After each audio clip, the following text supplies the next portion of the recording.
The next panel is on the implications of climate risk for managing the global economy, which will feature a conversation between Rachel Kyte and Zhang. Rachel is the Secretary General's Special Representative on Sustainable Energy and the CEO of Sustainable Energy for All. She has a long and distinguished career at the International Finance Corporation and the World Bank, and I assume you know her well. Her last position at the bank was as Vice President and Special Envoy for Climate Change. Zhang is Deputy Managing Director of the International Monetary Fund. Before joining the fund in 2016, he was Deputy Governor of the People's Bank of China and the IMF's Executive Director for China, and has also served in senior positions at the World Bank and the Asian Development Bank. Enjoy the conversation, and over to you. Good morning. I'm going to do that again. Good morning, investors. See? Doesn't it feel better?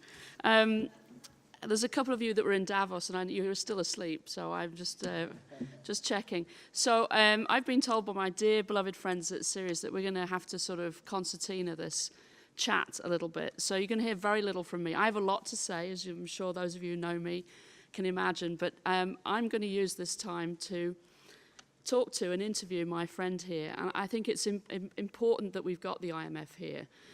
Important for a couple of reasons. I mean, first of all, you just heard from BNEF that, you know, economics alone isn't going to get us there.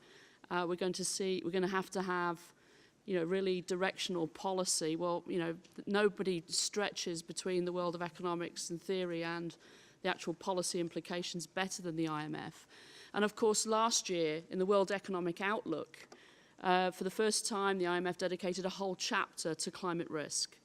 And if you read Chapter 3 of the World Economic Outlook on the train on the way home or in the cab or whatever, if you haven't already read it, I think it's very important because they really focus on the fact that especially for some of the poorer and more vulnerable countries, there isn't a finite limit to domestic policy measures that can be taken, and there is a real risk of international spillover. And you start to see, you know, what then the managing director of the IMF has called, you know, systemic risk. So, Zhang, thank you very much for being here. Very simple first question. Why are you talking about climate risk now? Why 2017? What's changed? Thank you, Rachel. And good morning again, everybody. You don't need to respond. I think the questions you just raised, Rachel, is a very good one. Actually, this is questions we keep on asking ourselves. Actually, particularly in recent years, and I think I have two kind of answers. One is the short one. The short one is why we care. Of course, this is because we sensed increasingly strongly on the threat of the climate change posed by climate change to our planet. So that's why we're here. And of course, on the other hand, this is also we at the IMF the response to the increasing demand by international communities, and also particularly by our membership to address the challenges posed by the climate change to the world economy. And so that's sort of general comments. And of course, this is coming in, and Rachel, you mentioned why 2017s or 2018s now. So we are, we also sense there's a little bit background on, you know, some of the concerns of the work in terms of the effectiveness in these areas, and also some doubt in terms of some of the general implication to the world economy. So we think as part of the international community, so we are obligated to stepping up our effort in these areas. So this is short, but not that short answers. But in terms of a little bit longer answers, is that as I said just now, this carries a larger and larger macroeconomic implications, and our mandate at the IMF is to ensure macro and financial stabilities in the entire world. So we try to recognize and also find out, together with our memberships and our partners, including the other international organizations, agencies, and particular all of you here, the private sectors and the market participant, to find out what are the best solutions to make our work more effective, to mitigate to the extent possible the destabilizing forces caused by the climate change. And indeed, our work not just started today. We at the IMF already started the work for the past couple of years, but only recently we indeed stepping up our effort in number of the front. You just mentioned one of the most recent examples is we devoted the entire chapters of one of our flagship report, the World Economic Outlook, which is published October last year. So, of course, I will elaborate more later on why we're doing what we are doing. So let me stop here on why now. So the questions are going to become more intense, right? So the second question then is, how does this manifest itself in the dialogue that you have with your members now? So as you said, you've been working on this for many years. It's now, something that you would identify as potentially a systemic risk, a macroeconomic risk. What does that do to the dialogue, and what policy instruments do you feel that countries should be pursuing to manage that risk? Yes, for those recognize our work in the field of the macroeconomic management. Pretty much we are in the operations in terms of the mainly four kind of channels. One is through our macroeconomic assessment of economies at national, regional, and global levels. And second, of course, we provide policy advice to our members. And three, of course, we provide the support for capacity buildings. And fourth, of course, we provide financings through our financing windows. I have to say that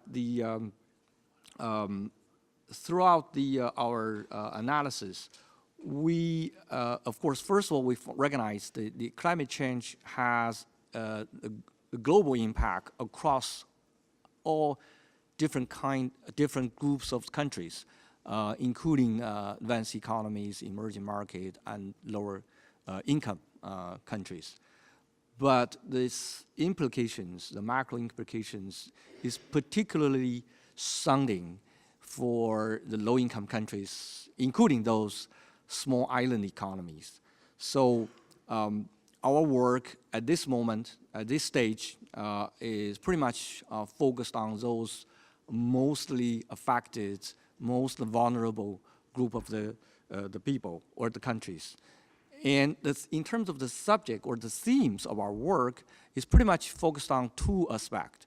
One is what we call is mitigation, try to mitigate the impacts through the correct pricing on the carbon emissions in order to help them to achieve their commitment in the Paris Agreement. The second theme is we try to do the what we call adaptations, try to help those countries which most vulnerable or could be mostly affected by climate change to increase their resilience. So we call the resilience building up effort. So I can elaborate more on that. So that's pretty much what we are doing. I saw that time constraint. So theoretically, you're in a conversation with a major economy, and that major economy is not effectively pricing carbon.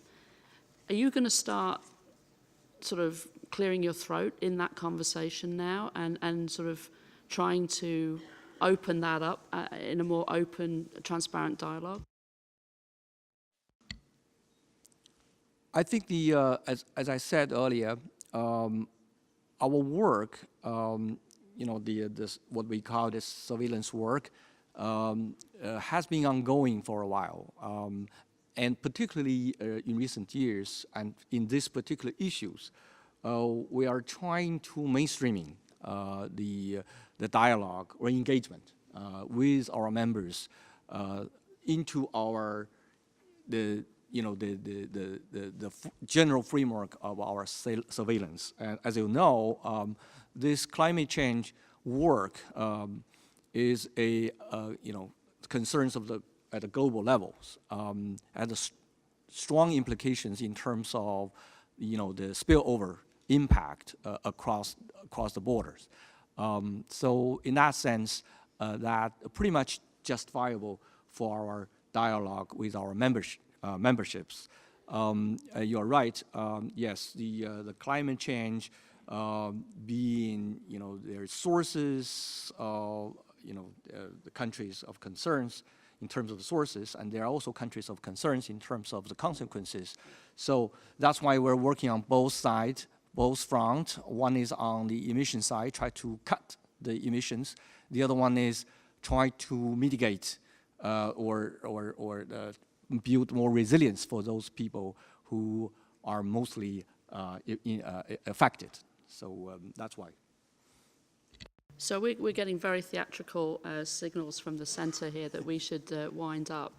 I think just to conclude, from my perspective, I think that if you look at the investor community and you look at I think the tipping points that are being achieved around divestment or certainly movement away from intensive carbon assets, and you look at and how that risk is managed over time, and then you look at the sovereign risk, especially those very carbon intensive economies have, and how you are going to engage with them to manage that over time. There's a real mirror image of a conversation. I think that's why it's so important that you're here today, and why I'm so glad to be in this conversation with you. Maybe we should start doing podcasts, because we've barely scratched the surface of this conversation. But I think the other sort of theme in the room is around transparency. And you've got more and more companies in which these investors are invested that are sort of revealing how they see the future and what the contours of the future investment profile will look like. And I think that transparency in terms of the global economic conversation is something where the IMF will be able to play a very important role as well. So a mirror image as we manage the sovereign risk of decarbonising the economy, as well as we manage the market risk of decarbonising the economy. Please join me in thanking Zhang. And who's got a final word? Sorry. Yeah, let me just say very briefly on three things. First of all, as most of you know that we are the macroeconomic and financial institutions. So what we are doing is try to help our members to get their macro framework right. So that, in our view, is the basis for all the work building up in this field. So so that's why we spend a lot of times including this climate change field. We try to find the macro critical niches for this kind of work. And second, we think the private sectors or forces should be the driving forces making the real changes. So we would very much looking forward to work with the private sectors and in a wide range of the areas, including the financing vehicles, and also the infrastructure development or investment. And lastly, the main message is that, like we said, the mitigations and adaptations. What's important here is we have to get emission pricing right, and we have to make the tax smart, and we have to act quickly. So my general advice is pricing it right and taxing it smart and acting now. And thank you very much.